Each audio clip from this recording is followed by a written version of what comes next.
नमस्कार, मैं पत्रकार हनुमान पुनिया और आप देख रहे हैं अपनी न्यूज। मैं मौजूद हूं कोसमाउंट इंटरनेशनल स्कूल बरासरी में और यहां पर आज पेरेंट्स वर्कशॉप का आयोजन किया गया था, जिसमें इनके स्कूल के बच्चे हैं, उनके पेरेंट्स वो यहां पर मौजूद रहे और उनको बच्चों की परवरिश किस तरह से की जानी चाहिए, इसके अलावा बच्चों की जो पढ़ाई है उसको वो किस तरह से अपने घर पर जाने के बाद किस तरह से उनकी पढ़ाई को सुचारू और बेहतर बना सकते हैं, उसकी ट्रेनिंग उनके पेरेंट्स को दी गई है। तो ऐसे में यहाँ पर कुछ लोग आए हुए हैं, उनसे हम बात करते हैं। विशेष तौर पर मुख्य अतिथि के तौर पर यहाँ पर जो पहुंचे हैं उनसे हम बात करते हैं, पूछते हैं कि किस तरह का कार्यक्रम था और स्कूल के जो इंचार्ज हैं उनसे भी हम बात करते हैं, पूछते हैं कि क्या कुछ कार्यक्रम था, इससे बच्चों को और पेरेंट्स को क्या फायदा मिलेगा। आज कोसमोनाउट जो इंटरनेशनल स्कूल है, हर साल वैसे तो प्रोग्रेस करते हैं स्कूल, लेकिन आज विशेष दिन ये है कि स्कूल ने पहली बार schooling coaching under one roof का कंसेप्ट शुरू किया है।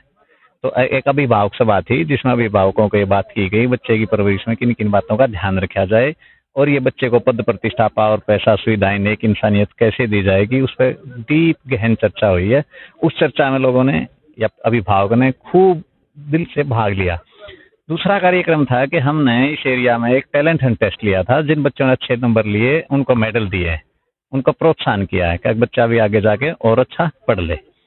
और ये पहला स्कूल है इस एरिया का जो 100% इंग्लिश मीडियम है, जिसमें टीचर्स की ट्रेनिंग होती है, पेरेंट्स का सेमिनार हुआ है, एकेडमिक्स बहुत अच्छा है। सुबह सुबह एक पर्सनालिटी डेवलपमेंट पीरियड लगता है को स्कॉलस्टिक का, उसके बाद खेल का लिए मैदान है, आप देख ही रहे हैं। और उसके बाद दिल्ली से इस बार एक करिकुलम बन के आएगा जिसमें education practice, students engagement activities और वो प्रोसीजर में डालेंगे जिससे हर रोज बच्चे में प्रोग्रेस आएगी। धन्यवाद जी।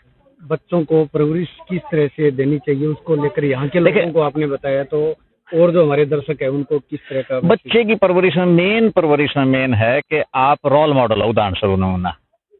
आप तो झूठ नहीं बोलोगे तो बच्चा झूठ नहीं बोलेगा, आप सच बोलोगे तो बच्चा सच बोलेगा। और बच्चे को जैसे खेती को संभालते हैं, पशु को संभालते हैं, इस तरह से बच्चे को हर रोज उसका होमवर्क संभालना मेन इंपॉर्टेंट ये है। खाना पीना नहाना धोना सब संभालते हैं, उसमें कैजुअल नहीं होना चाहिए। स्कूल से जाए तो जाते एक बार पूछ ले भाई क्या काम था, उसने किया तो अगले दिन कड़ी जुड़ी रहती है, तो जिससे बच्चा सफल होता है। और जैसे ही होमवर्क अधूरा हुआ तो बच्चे की सफलता अधूरी हो जाती है। सिंपल सा फार्मूला है। 10वीं और 12वीं के बाद किस तरह का कौन से सेक्टर में? 10वीं और 12वीं के बाद एक CPT एक टेस्ट होता है जो यहाँ बच्चे हम काम करेंगे, career preference test, psychometric test बोलते हैं इसको। उस टेस्ट के आधार पर बच्चे की चित्ती शक्ति में और मन में, संवेदनाओं में और ज्ञान के पैरामीटर में वो किस तरफ है। उसको साइंस ज्यादा आती है तो साइंस लेनी चाहिए, अगर उसका वैश्य प्रबंधन है तो उसको कॉमर्स लेनी चाहिए, अगर उसको सामाजिक ज्यादा आती है तो उसको आर्ट लेनी चाहिए। ऐसे एक मतलब टेस्ट है AI का, वो बताता है, वो है बच्चों को करते हैं।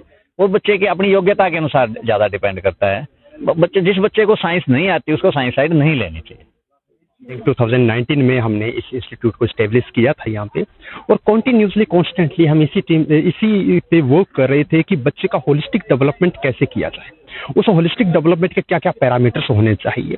उसमें स्कूल तो अपना काम कर ही रहा था। जगविंदर सर जैसा एक्सपीरियंस पर्सन हमारे साथ हैं जिन्होंने हमारी तरह सपोर्ट किया है, उन्होंने एजुकेशन पॉलिसीज को हमारे साथ यहाँ पे बताया जो हमने इम्प्लीमेंट किया। हम तो यहाँ पे एग्जीक्यूट करते हैं जो हमारे पास डाटा आता है। ये एक एनालिस्ट लोग हैं जो कहना इन्होंने एनालाइज करके वो डाटा को प्रोड्यूस किया कि एक बच्चे का होलिस्टिक डेवलपमेंट कैसे किया जा सकता है। तो आज जब हम इतने टाइम से कर रहे थे तो ये एक जरूरत हमें महसूस हुई कि अब इस डाटा को पेरेंट्स के साथ भी शेयर किया जाए। तो फिर हमने आज ये पेरेंट्स का एक सेमिनार रखा जहां पे हमने उनके साथ डिस्कस किया और हमने ये बताया कि पेरेंट्स क्या भूमिका है इसको कंप्लीट करने के लिए, इस पे हमने डिस्कस किया। आगे किस तरह का क्या नया देखने को मिलेगा समाज के क्षेत्र के लोगों को? देखिए सर, एक्चुअली माना जाए कि जो एक्चुअली स्कूल को करना चाहिए वो चीज हम आगे करेंगे। जैसे कि सर ने बताया कि हमारी लिंग्विस्टिक डेवलपमेंट बहुत इंपॉर्टेंट है, तो प्रोमिनेंटली हम लिंग्विस्टिक डेवलपमेंट पे बच्चों के काम कर भी रहे हैं, आगे भी काम करेंगे। इसके साथ में बच्चे को हम कैसे उसका एकेडमिक कैसे इंप्रूव कर सकते हैं, कैसे बेटर कर सकते हैं, और सबसे बड़ी बात है उसे लॉजिकली कैसे बना सकते हैं। जो उसने कंटेंट पढ़ा है उसे वो लॉजिकल कैसे हो सकता है। तो ये सारी चीजें हम बच्चों को ऊपर वर्क करेंगे, अलग अलग वर्कशॉप्स लेंगे और उसको डेवलपमेंट करेंगे।